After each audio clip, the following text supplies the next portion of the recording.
এই মুহূর্তে ছাদে থাকার বিশেষ কারণ বা ছাদে থাকার মানে ছাদে আছি এটা সবথেকে আরও বেশি ভালো লাগছে এই কারণে, গাছ ভর্তি এতটাই আমের মুকুল এসছে, দেখুন এতটাই মুকুল এসছে, মানে ছাদে আসলে যেন ভীষণভাবে একটা আনন্দ হচ্ছে।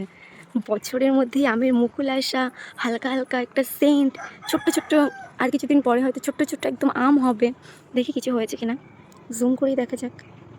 না, একদম সবে আমের মুকুলগুলো হয়ে যায়, পুরো গাছটা ভরে আছে। গাছ আমাদের 3টে, এই একটা গাছ যেটা সব থেকে বেশি আমের মুকুল হয়েছে, আর এই দিকের গাছটায় কিন্তু তেমন কিছুই নেই।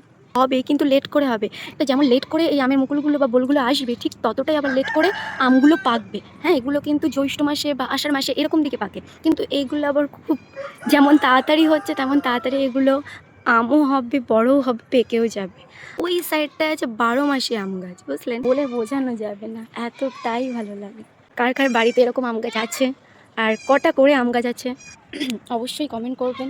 ঠিক আছে, সবাই ভালো থাকবেন, বাই।